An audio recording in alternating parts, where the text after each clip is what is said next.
What up, world, and welcome to another edition of the Living the Dream podcast. It's your favorite day of the week. It's hump day. And it's time once again to get that midweek motivation. It's your motivators, your inspirators, Coach Spaulding and Tay.epps. We here. Yes, sir. What's really good, everybody? I'm really ready and I'm focused, dog. Let's go. Let's get it. Let's get it. First and foremost, as always, we want to thank all the listeners for all the love and the support on the podcast. Thank y'all. Keep downloading, keep listening, keep sharing. Yes, sir. Yes, sir. Hey, God bless y'all. Like I say every week, y'all can be anywhere in the world. Y'all can be listening to whoever. But we appreciate y'all tuning in to Living the Dream podcast. Let's go. Definitely. Let's do it. Hey, look, guys, can I say this? Attitude is everything, man. And it's time for an attitude adjustment, man. It's time for an attitude adjustment. Attitude is a huge factor in helping you get through the highs and the lows of life. You know what I'm saying? Our attitude affects how we live life. But the greatest part about attitude is that we have a choice. Like, we can choose the attitude and energy we want to put out in any situation, good or bad. We choose the type of attitude we want to have. So forming the right attitude is very important to your success.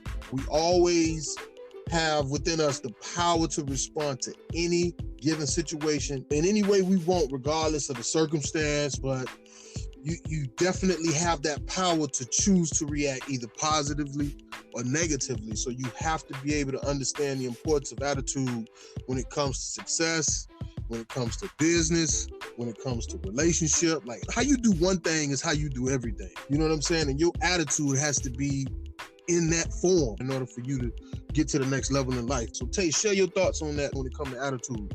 Hey, Coach, you really did hit him heavy right there. But when it comes to attitude, that's really everything, because that's your world. You feel what I'm saying?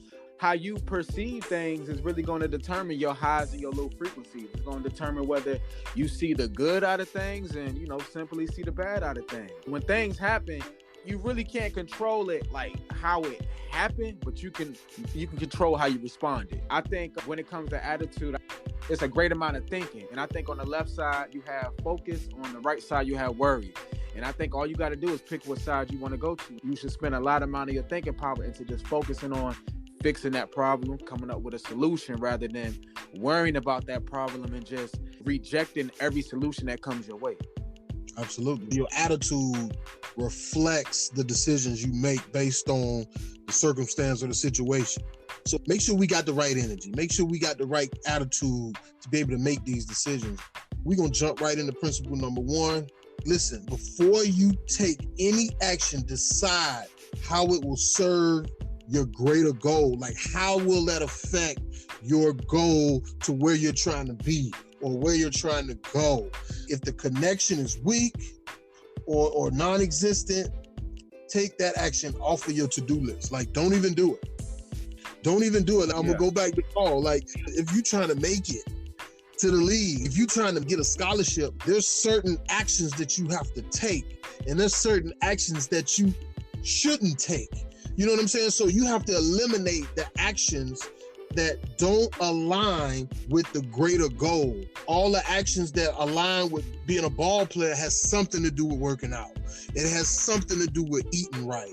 But yet the actions that you might want to take off of your to-do list is like hanging out all the time, smoking and drinking. Those types of things don't align with the greater goal.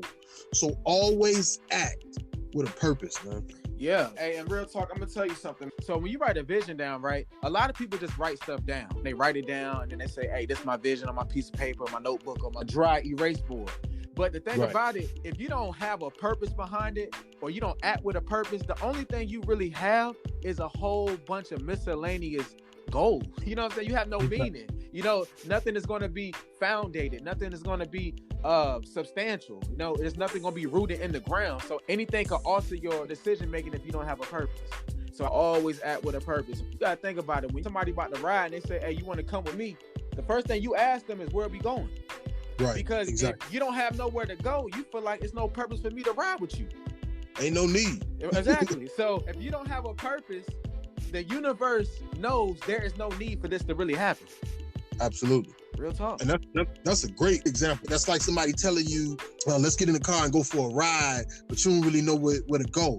Let's put that into perspective. You with your boy, you know the type of boy you got. You get in the car with your boy and y'all really ain't got nowhere to go. 9 times out of 10, something bad gonna happen. Oh, yeah. Y'all gonna get into some stuff that y'all shouldn't be getting in. You know what I'm saying? So that's a great example. Oh, yeah.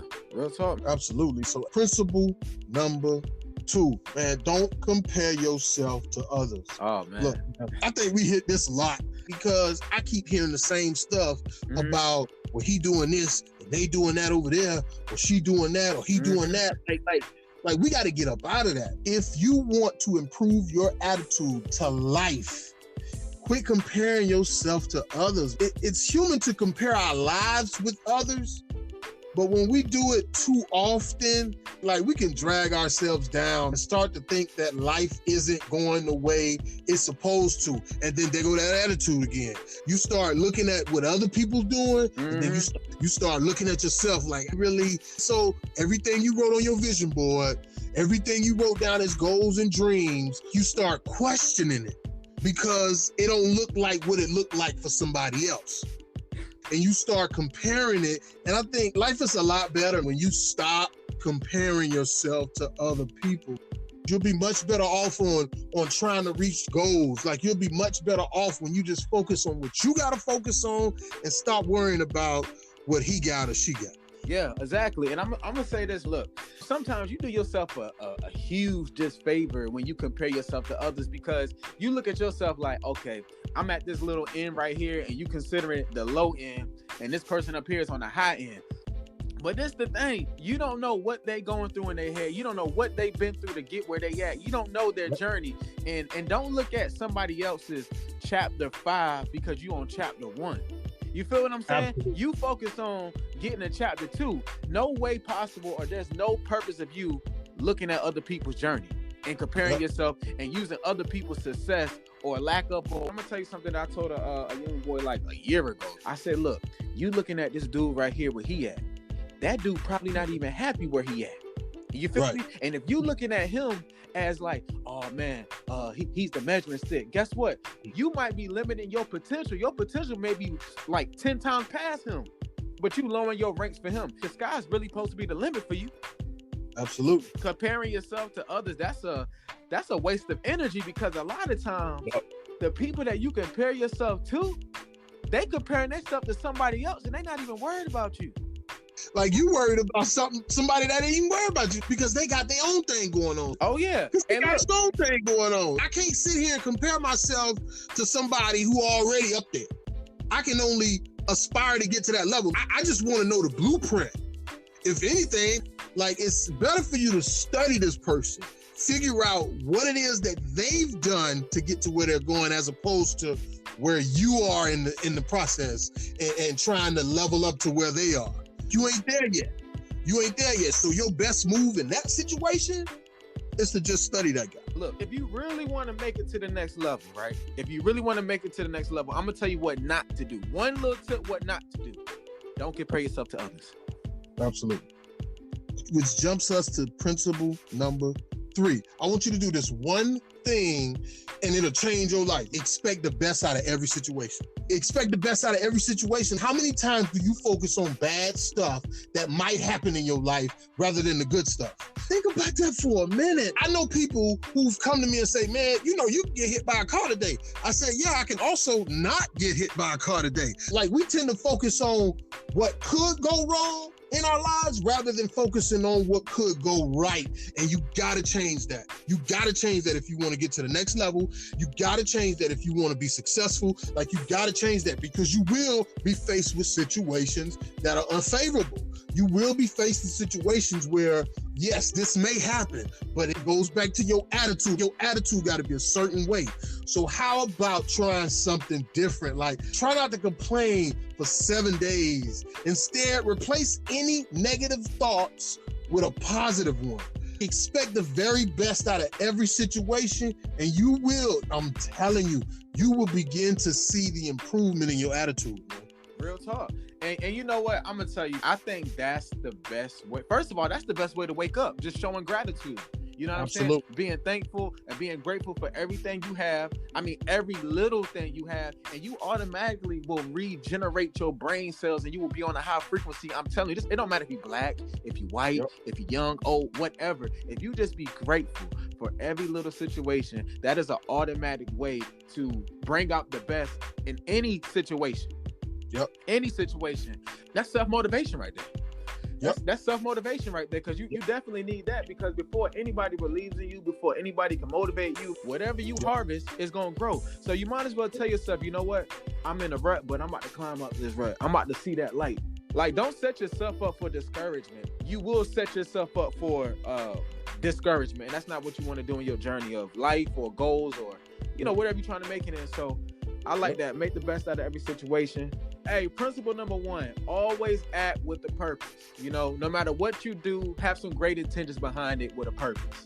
Principle number 2, do not, and I repeat, please do not compare yourself to others. Do not compare yourself to nobody. Study people. Okay? Don't compare yourself to people.